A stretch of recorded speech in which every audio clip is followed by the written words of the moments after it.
On behalf of the Eastford Library Board and the Eastford Conservation and Historic Preservation Commission and the Eastford Historical Society, I want to welcome you all here to this presentation on the Old Connecticut Path. It's famous for a lot of things, among them the fact that Thomas Hooker took his party down the great path to found the city of Hartford. Jason Newton is a direct descendant of Thomas Hooker, and he has graciously agreed to come tonight and to share some of his findings with us, to talk to us about the significance of it and the location of it, because it did in fact travel right through our town here in Eastford. And so he's going to share with us what he's found out and perhaps give us some food for thought as to how we might take some steps here in town to ensure that this little bit of nationally significant history that we have here in Eastford is not lost and forgotten for future generations. So without further ado, it's my pleasure to introduce Jason Newton.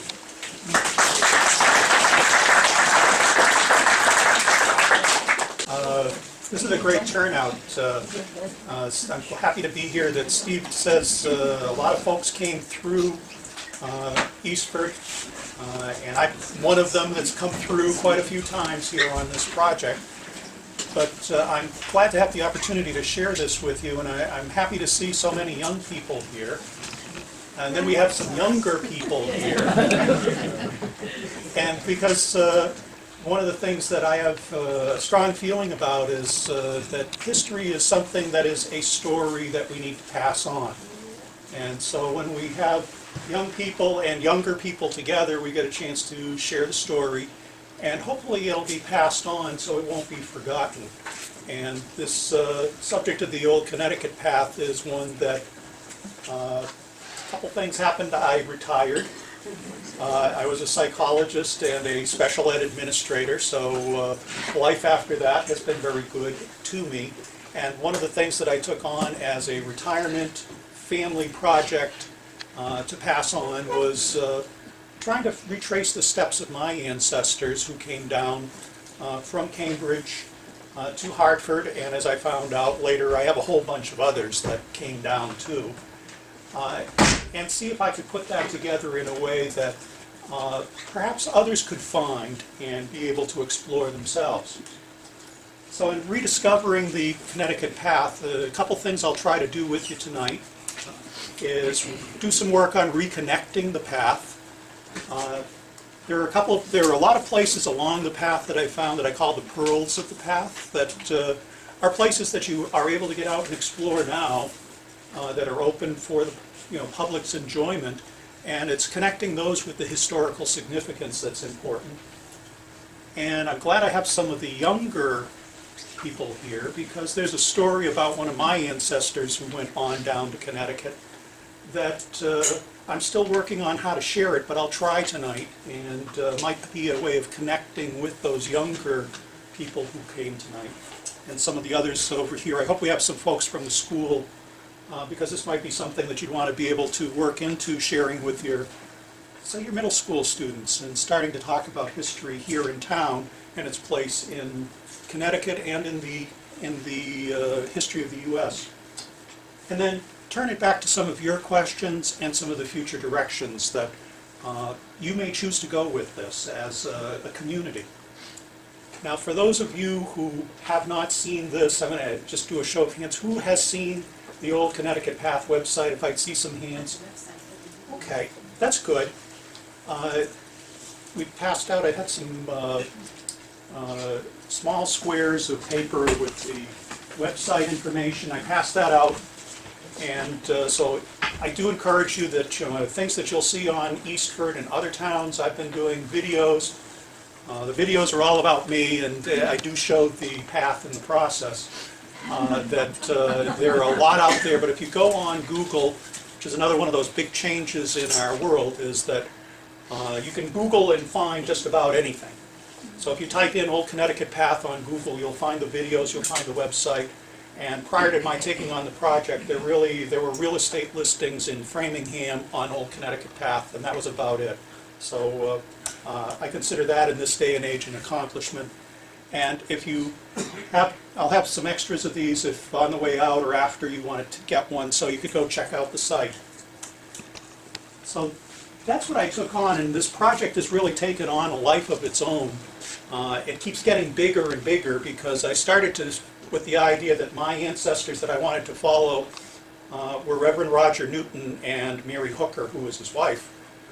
Roger came over from England in 1638 to study at Harvard. It was called Cambridge then.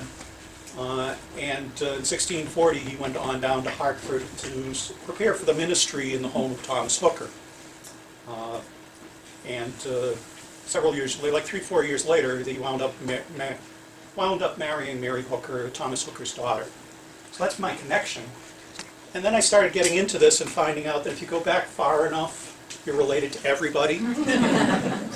They're probably, I came up with about, I think, 15, 18 founders of these towns that, I'm also descended from. And as I started traveling through this area, there are a lot of those descendants who live back this way. So I'm probably related to a bunch of people here in the room, so I'll try to do a good job so that you can feel that I've done the family good. And in looking at this process of finding the path, there are a couple of questions that I tried to, resolve or answer for myself because, this thing has been out of the light of day for a long while. Could the path be reconnected? Can we figure it out?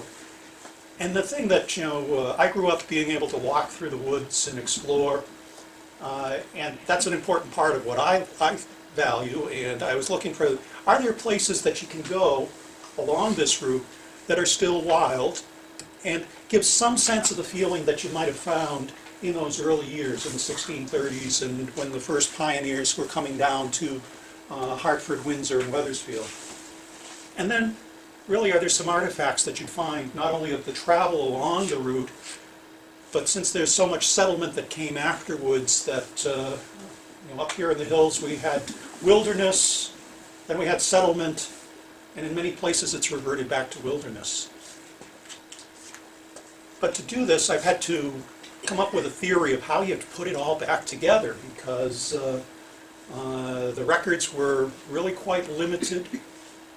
The natives had thousands of paths and trails. They knew where they all went. Steve brought up, they come up from the coast and they'd go up to Maine and up to the mountains, and they'd think nothing of traveling a couple hundred miles by foot. And they knew the paths. But the English came and they didn't know the paths, so they needed some help. There were no real contemporary records. At that time, the wilderness here was unknown. It was a mystery to the English, and they just needed help to travel through. There were large changes that happened after King Philip's War, which was a terrible war. Nearly broke the English and the natives. They were both at the brink of starvation and destruction. So it was a terrible war and took many years to recover from. But after that war, the settlement here in Connecticut and in east of here in Massachusetts went on rapidly, so there was a big change in the environment. I've had to rely on some town histories and local histories, and then largely there have been places where there have been oral histories and people have identified places that they have been told and it's been handed down over generations that these were part of the path. So taking all that, I had to try and put it together to form a coherent pathway that tied together with local history and some of the traditions that have been handed down. And I have found a likely corridor. And I say likely because given thousands of different paths, we had to work out what's the likely corridor given local history and traditions. Now there's no absolute proof. And I know in the past there was some thought, well, you have one way or the other, and neither one would give in. There'd be some rather vehement battles between groups saying, well, it's my way over here and your way can't work. But when you get up there in the hills, you find that depending on the conditions, you might go one way. If there was still a lot of snow in the woods or the rivers were high, you might go another way. If you were one of the natives, you'd think nothing of jumping in a river up to your neck and wading across now. I might think a little differently about doing that. And there are certain minefields, I call them minefields, I had to avoid because there is that importance of tradition that people have that they hang on to. And if there's a contrary view, we don't want to get to a point where there's walls that go up and say, well, you're throwing out my tradition. We need to figure ways to incorporate the traditions that happen down through the valley here and onto the Connecticut. Fortunately, if you go out there, there are a whole lot of signs along the way that will show you, at least stops along the way, that have marked the importance of this route, and particularly the congregation of Thomas Hooker. But I must say, I do believe that the travelers that came from Dorchester and on down to Windsor, from Watertown and went on down to Wethersfield, in addition to the groups that went down from Cambridge to Hartford, are very likely to have followed the same route. It would not make sense, at least to me, that they'd all say, well, I'll go my way, you go your way, that they would want to have a safe route that would be known to them. But has been interest, and this goes back, many of the markers go back to the 1930s, and some more recently, but there's been great interest in this trek from the Massachusetts Bay to the Connecticut Valley. One of the people who tried to put it together was Harold Ayres. He did this back around 1940, and he called it the Great Trail of New England.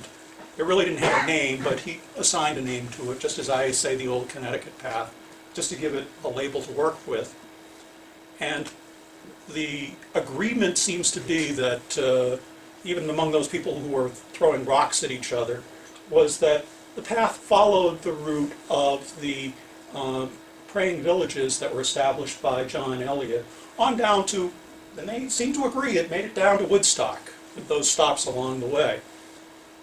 There's disagreement when they get to Connecticut. I don't know whether that's something in your blood here in Connecticut that you like to have good disagreements, but there are a couple different ways that folks were thinking that they went, and I set out to take a look with the information I had and looking at some of the local tradition and history to see, is there physically a route that you could do? And to do that, I had to try and understand. You have to step back and think, what was this world like before settlement? The natives knew what to do and how to get around.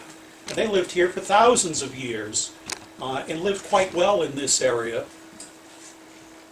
And the English came and they knew nothing of this area and were quite unfamiliar with the ways of travel here and the conditions. And it must have been a tremendous shock for them to come in from the bay, get off their ships, and travel into the wilderness. At that time, I don't know if you know where Route 128 is, out around Boston. That was about the dividing line then of where you went into the wilderness. People went beyond there, they didn't stay, they came back. If you watch the news in Boston today, they still kind of think that. But I did find, setting out and walking, and this has been a walking adventure, walking from, and not all at once, walking from West Sutton at Manchide Pond on down across the Last Green Valley all the way to Tolland. So I've got down about 35, 40 miles that I've walked most of, and probably with all the back and forths and side to sides, I wouldn't want to calculate the miles there. And I found a remarkable wilderness that's still there, and the artifacts that would show travel of time, and the settlement artifacts along the way. And it's really quite a remarkable place, and since you live here, I hope you appreciate it, and when I get done, I hope you appreciate it more. What I'm working on right now and going forward is I've gotten to about Tolland Center, Tolland Green, and we're working on ways to go on to Windsor, mapped a route that historically would be the likely route that these settlers went on over to settle Windsor. Got a route down to Hartford, and thanks to the greenways that are now established with the Tankerhusen and the Hockenham greenways, you may not want to try and walk down Tolland Turnpike. I don't recommend it, but there's some nice ways that you can still have the experience of walking in the wild, even right down to the bridges leading into the center of Hartford. and then finally work on a route that will lead over to Wethersfield. So those are things that are in process coming. Well, for a few minutes I want to take you on a little ride from West Sutton on down to here. And starting at Waters Farm, which if you get the opportunity to visit in West Sutton, it's a glorious place along Manchog Pond, and would have been one of the sites of the praying villages along the path. And from there, you enter into a 3-mile wilderness across the Douglas Woods. And there's no marked trails. There are old roads that lead across, but you enter into a wilderness that perhaps seems familiar to you, but coming a half hour out of Worcester, you're able to step into another world. And going down the hill to Webster, you walk along a roadway that has stepping stones placed in the roadway and stone structures bridging some of the brooks along the way that show it's been a long use. He wasn't there. And crossing into Dudley along the line of the future Quinnebog Rail Trail leads right down along the road to Thompson. And when we enter Thompson, we really enter the world that Miss Ellen Larned in 1874 drew a map, which we'll get to see in a moment, that showed a route that led right down to the Quinnebog Fordway and then across the Thompson Woods. Another 3 miles in the wilderness with no road crossings over to Woodstock. And Woodstock folks have done a remarkable job in the Historical Society over the years in having the path through their town be registered as a National Register of Historic Places, and they have guided walks along a portion of the path over the westward hills and across the meadow that may be one of the oldest highways in America, the stage route, and then heads west on a line right up Rocky Hill Road, and we arrive at a place that will be familiar to you here in Eastford when we arrive at Crystal Pond. Now that was kind of a fast.